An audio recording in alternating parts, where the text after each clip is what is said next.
드린 것으로 기억을 하는데요. 제가 30년 동안 이 강단에서 몇 번이나 설교를 했을까? 제가 보통 한 주간에 한 10번 정도 설교를 합니다. 1년이면 한 500번 정도 설교를 하고요. 30년이면 15,000번 정도 설교를 했을 겁니다. 그 15,000번 설교를 하는 동안에 새벽기도 설교를 통해서 창세기서부터 요한계시록까지 한 구절도 빼놓지 않고 한 3번에서 4번 정도를 반복해서 설교를 한 것으로 제가 알고 있는데요. 제가 이렇게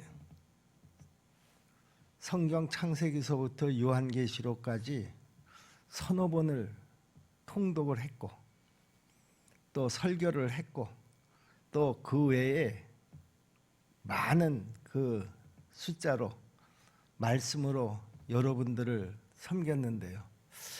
제가 1월달 하나님 앞에 기도를 하면서 하나님, 우리 십정동교회 성도들이 그 15,000번의 설교를 들으면서 저 말씀은 나한테 주시는 말씀이다, 이런 마음의 자세를 가지고 말씀을 들은 게 몇 번이나 될까요? 제가 그 기도를 하면서 이제 남은 시간 내가 우리 십정동교회 성도들을 어떻게 말씀으로 잘 섬겨서 우리 성도들이 말씀으로 더 좀 잘 성장할 수 있을까를 놓고 기도를 하던 가운데 성령님께서 저한테 그런 말씀을 주셨어요. 여러분, 올 송구영신 예배 때 여러분들에게 주시는 말씀으로 그렇게 믿고 뽑은 말씀들이 다 있죠? 올해의 말씀.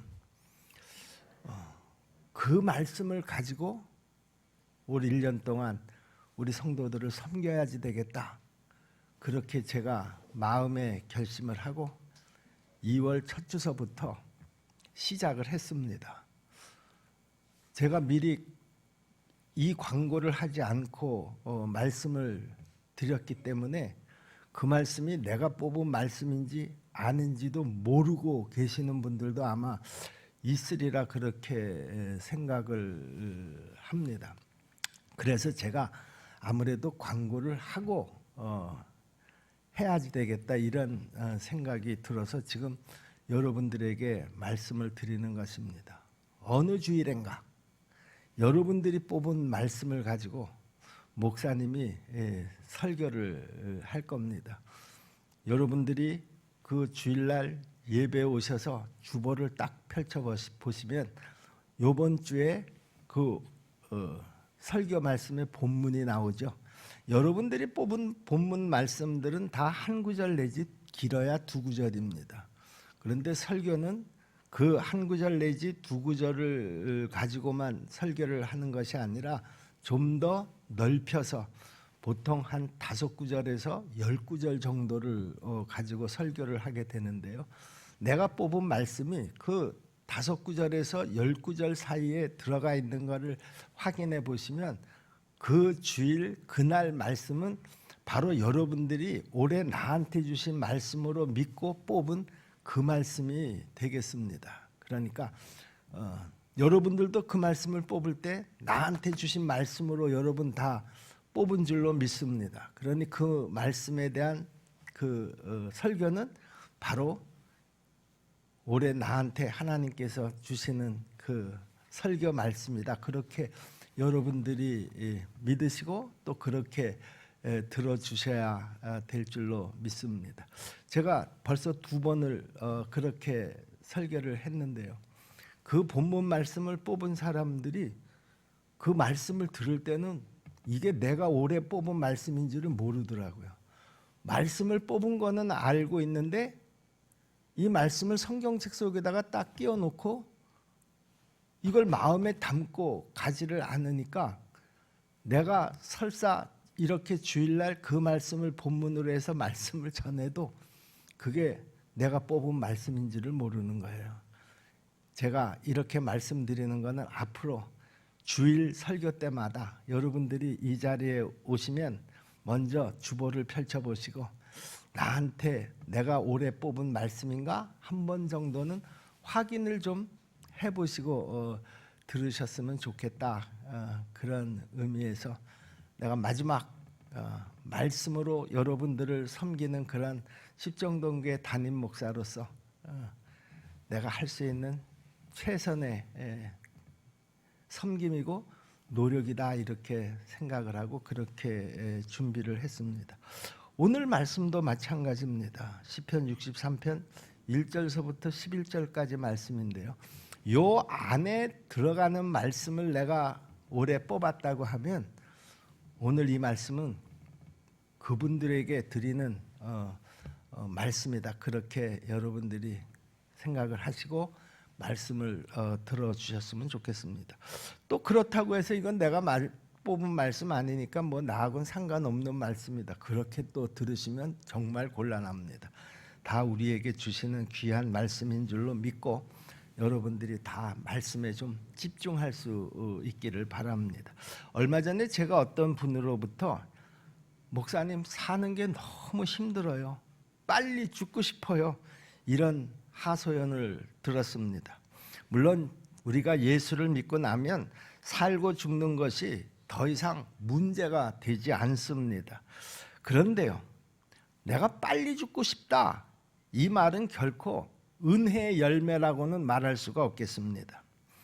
그래서 저는 다윗이 참 부럽다 그런 생각을 할 때가 종종 있는데요. 여러분 다윗도요. 야 정말 내가 이렇게 살 바에는 빨리 죽고 싶다. 그렇게 그 하소연을 할 정도로 다윗도 그 어려운 일들을 얼마나 많이 겪었는지 모릅니다. 그런데 다윗은요. 우리하고 좀 다른 부분이 뭔가 하면 그런 죽고 싶다라고 하는 그런 마음을 가질 정도의 어려움 가운데서도 언제나 하나님의 놀라운 은혜와 응답을 받았다라고 하는 것이죠. 우리가 다윗의 시편을 보면은요. 그래서 언제나 시작은 힘들고 고통스러운 형편으로 시작을 하지만 그러나 점점 그 다윗의 시편을 읽어가다 보면 그는 그 속에서 그 어려운 속에서도 하나님을 갈망하는 그런 내용의 말씀들이 계속해서 이어져 나온다라고 하는 것입니다. 오늘 우리가 읽은 시편 63편도 바로 그렇게 시작을 합니다. 1절 말씀을 여러분 한번 보세요. 하나님이여 주는 나의 하나님이시라.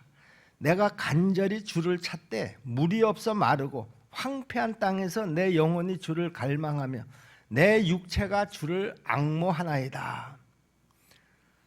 자, 얼마나 이 상황이 절박한 상황입니까?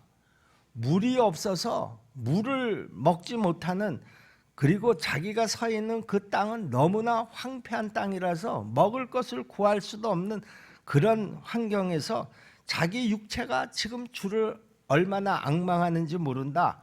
이렇게 지금 하나님 앞에 기도 아닌 하소연을 하고 있는 것입니다. 자, 그런데 다윗은요, 이렇게 하나님 앞에 기도할 때 곧바로 응답을 받습니다. 그리고 은혜가 쏟아지기 시작합니다. 3절부터 7절 말씀입니다. 주의 인자하심이 생명보다 나음으로 내 입술이 주를 찬양할 것이라. 이러므로 나의 평생에 주를 송축하며 주의 이름으로 말미암아 나의 손을 들리이다. 골수와 기름진 것을 먹음과 같이 나의 영혼이 만족할 것이라. 나의 입이 기쁜 입술로 주를 찬송하되 내가 나의 침상에서 주를 기억하며 새벽에 주의 말씀을 작은 소리로 읊조릴 때에 하오리니 주는 나의 도움이 되셨음이라. 내가 주의 날개 그늘에서 즐겁게 부르리이다. 자, 여러분 생각해 보십시오.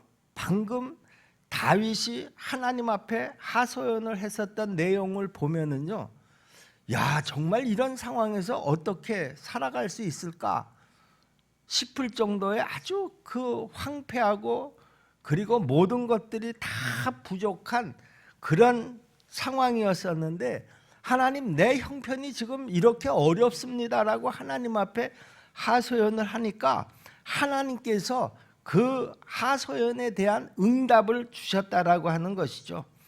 그래서 그는 곧바로 그 하나님으로부터 그 받은 은혜를 다시 고백하는 것을 우리가 볼 수가 있습니다.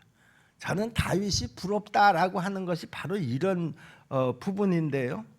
우리가 다윗처럼 이렇게 금방금방 하나님의 임재를 체험하고 은혜를 받을 수만 있다고 하면은요, 저는 하나님의 뜻대로 사는 거 그렇게 어렵다고 생각하지 않습니다.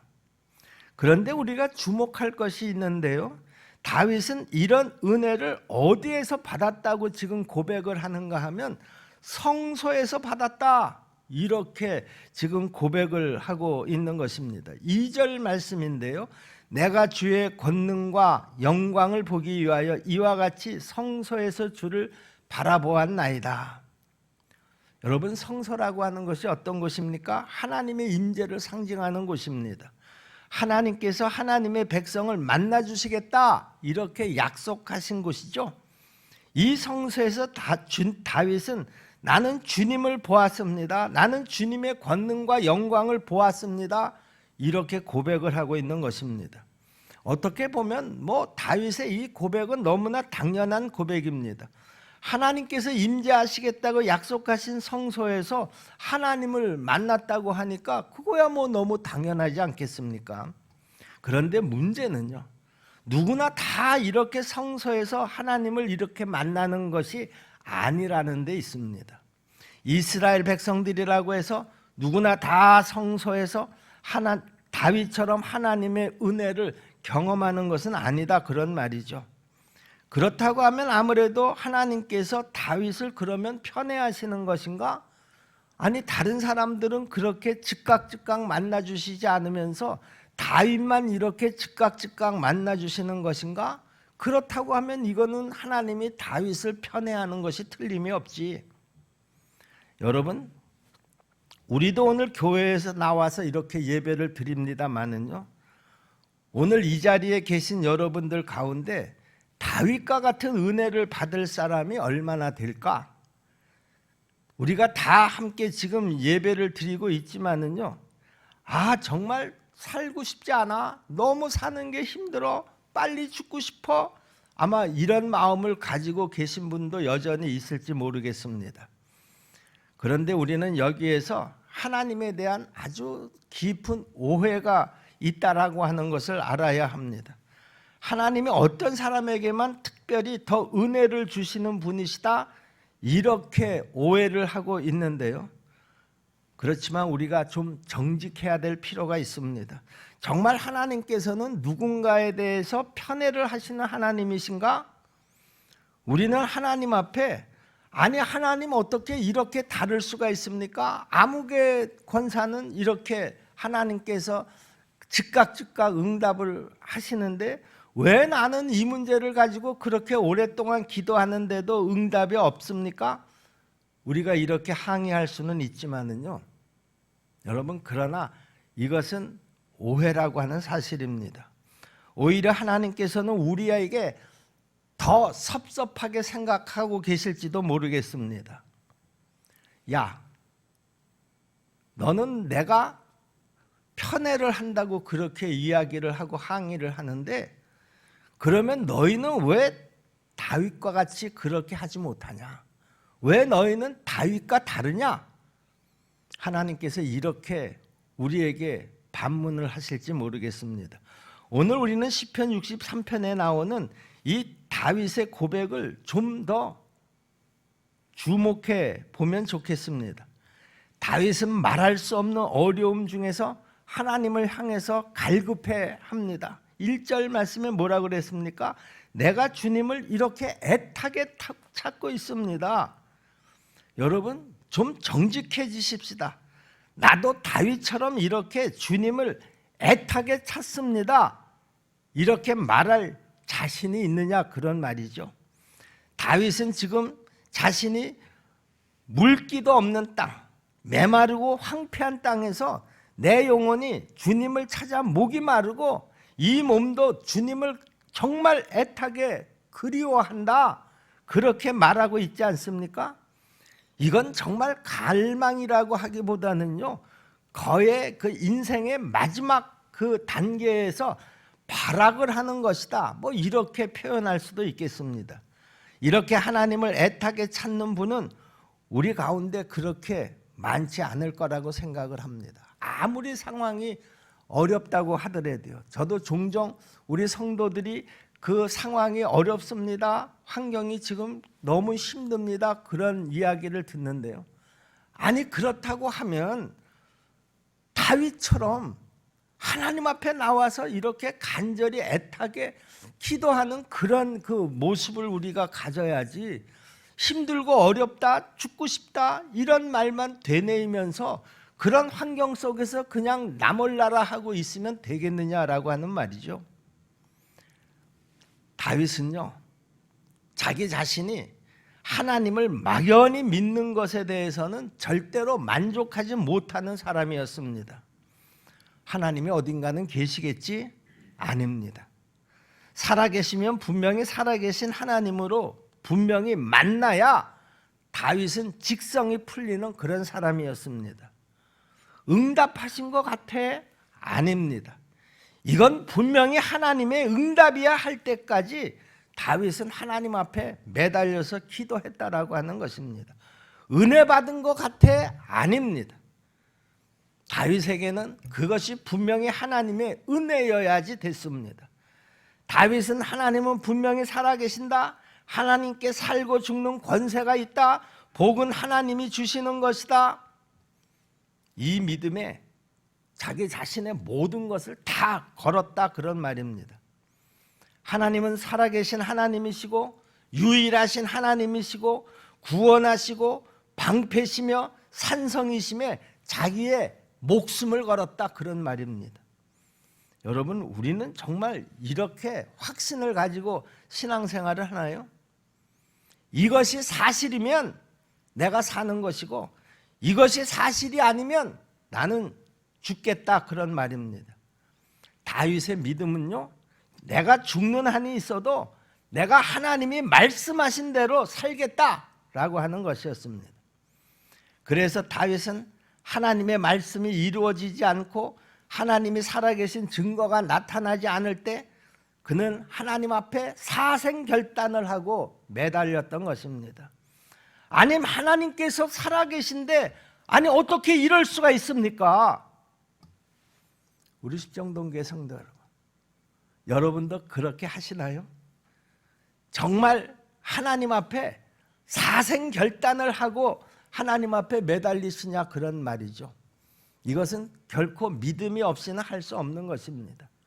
우리 가정에 이런 문제가 있는데 그냥 안타깝게만 생각하고 그냥 바라만 보고 있습니까? 아니, 하나님이 살아계시면 어떻게 우리 집에 이런 문제를 그대로 내버려 두고 그냥 모른 척하고 계시나요?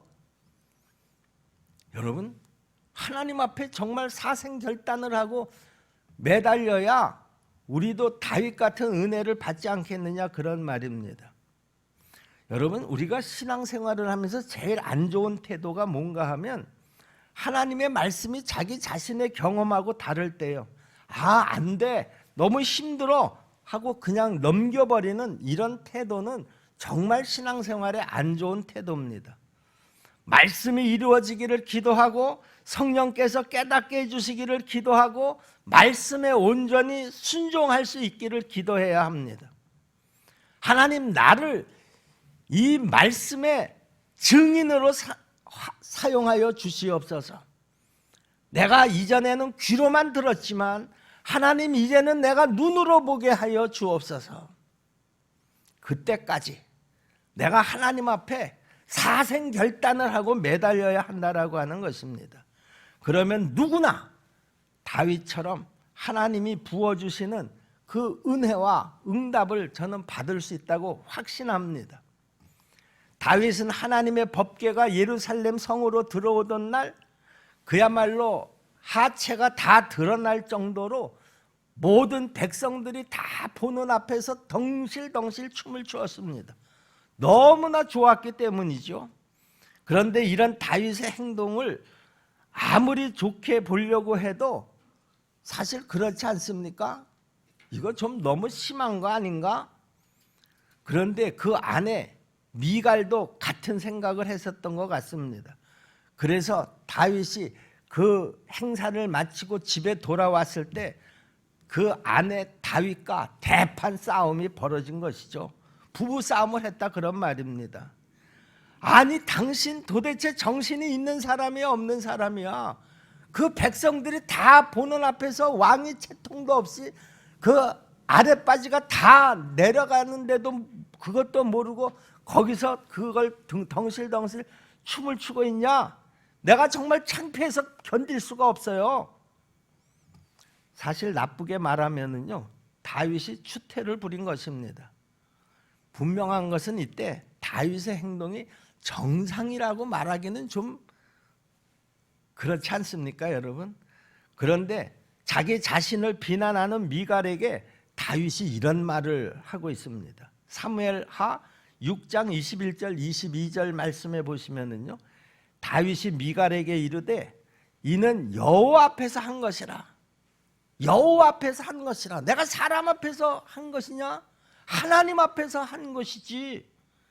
그가 네 아버지와 그의 온 집을 버리시고 나를 택하사 나를 여호와의 백성 이스라엘의 주권자로 삼으셨으니 내가 여호와 앞에서 뛰놀리라.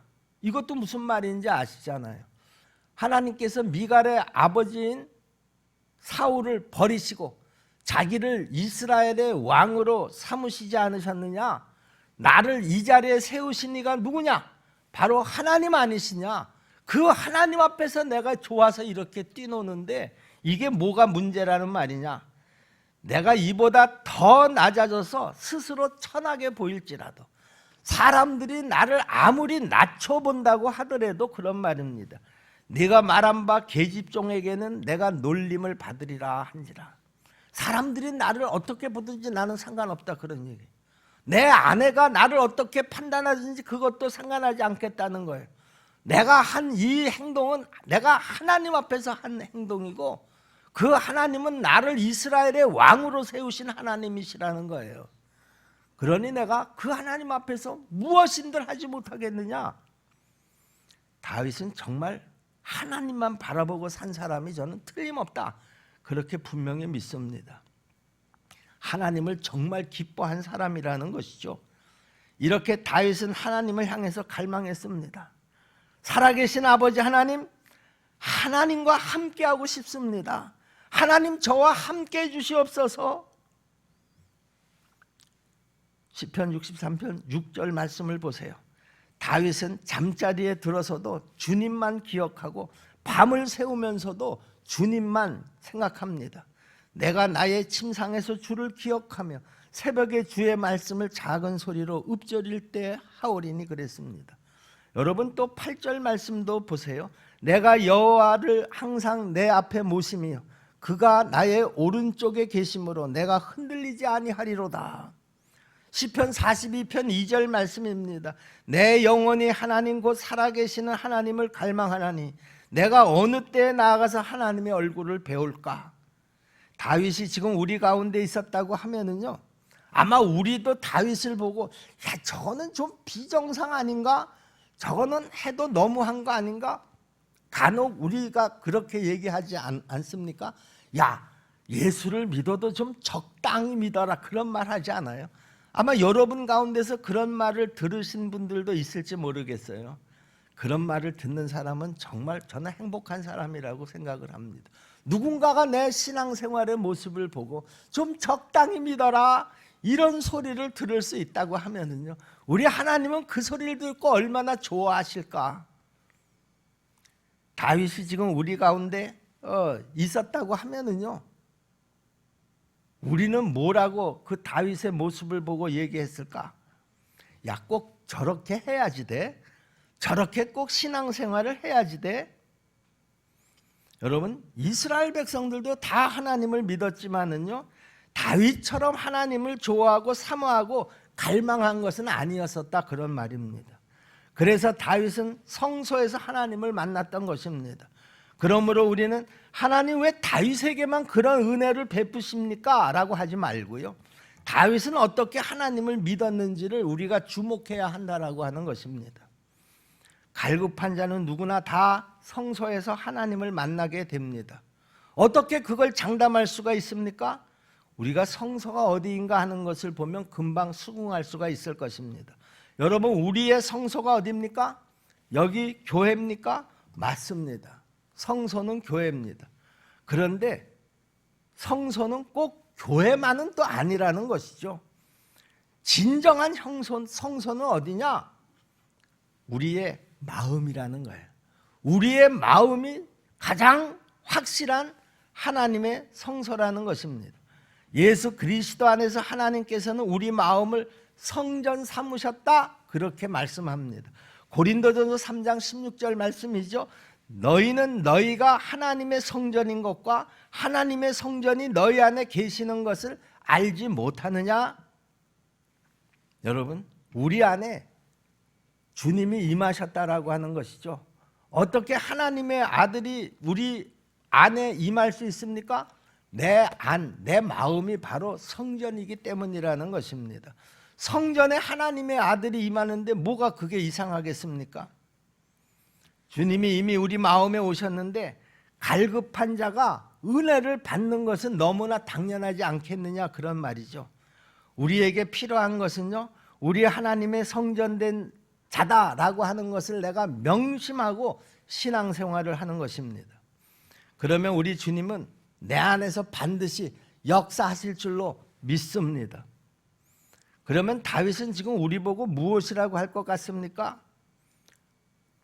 주님이 내 마음에 성전 삼고 임재하셨습니다. 이 모습을 본 다윗은 뭐라고 얘기할 것 같으냐, 그런 말이죠. 아마 다윗은 그 주님이 우리 안에 임재해 계시는 것을 보고 아마 펄쩍펄쩍 뛰면서 이렇게 말할 것입니다. 당신들 정말 엄청난 복을 받은 겁니다. 아마 우리도 당황할 정도로 그렇게 아마 소리칠지 모르겠습니다. 그러면 우리가 그 소리를 듣고, 아니 내가 그렇게 복을 받았나? 여러분, 다윗이 무엇을 보고 그렇게 놀라워했겠습니까? 우리 마음에 임하신 우리 주님, 내 마음에 임하신 우리 하나님이십니다. 여러분, 이것은 너무나 귀한 은혜요, 너무나 귀한 축복인 줄로 믿습니다. 그런데 문제는요, 그 가치를 모르면 아무 소용이 없다, 그런 말입니다.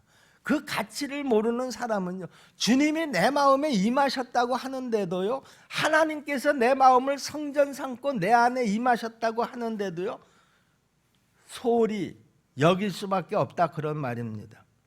사실 이 사실을 놓고 우리가 묵상을 해보면은요, 한편으로는 안타깝기도 하고요, 한편으로는 두렵기도 합니다.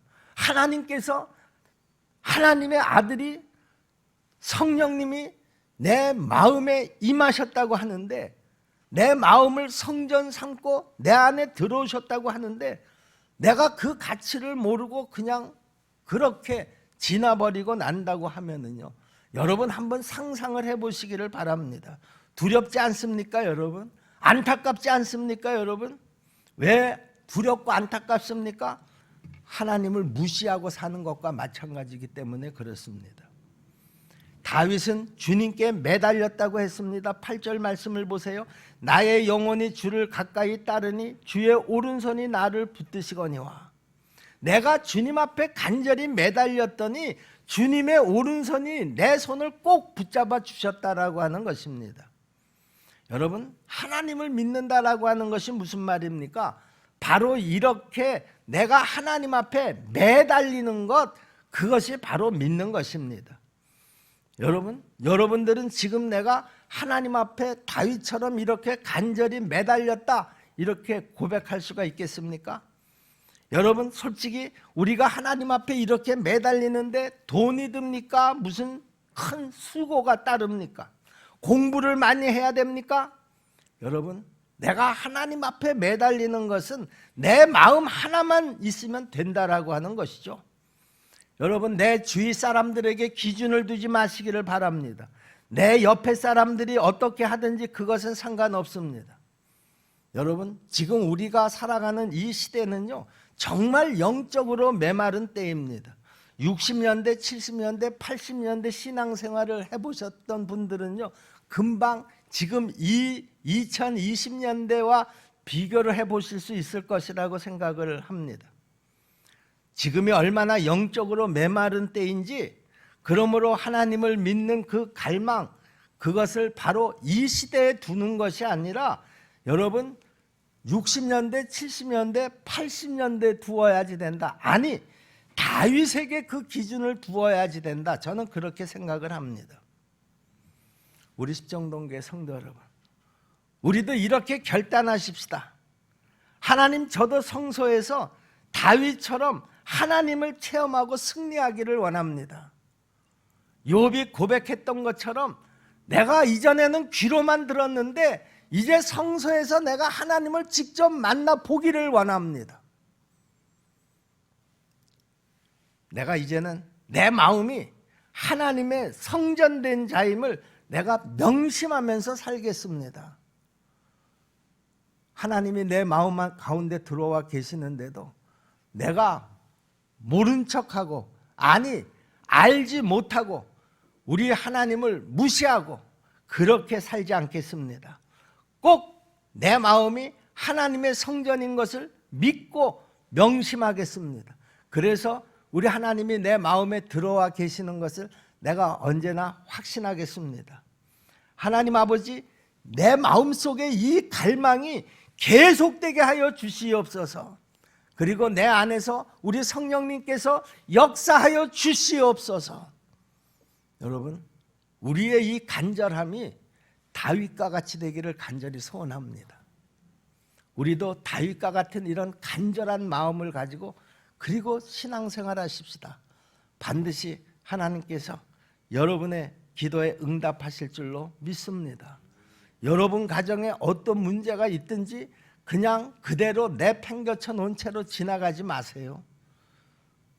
하나님께서 간절히 하나님을 갈망하는 자의 그 오른손을 붙잡아 주실 줄로 믿습니다.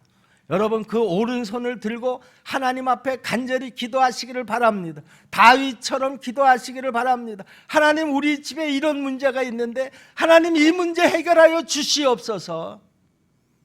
그대로 내팽겨쳐 놓으면 지금에는 그게 별 문제 아닌 것처럼 보일지 모르지만 시간이 지나면서 그 문제가 점점 눈덩이처럼 커져서 더 큰 문제로 우리 가정에 어려움이 될지 모릅니다.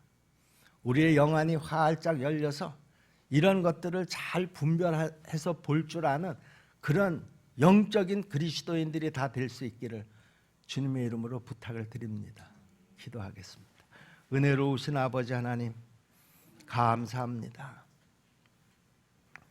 하나님, 우리가 다윗을 부러워만 할 게 아니라 우리도 다윗처럼 결단하게 도와주시옵소서.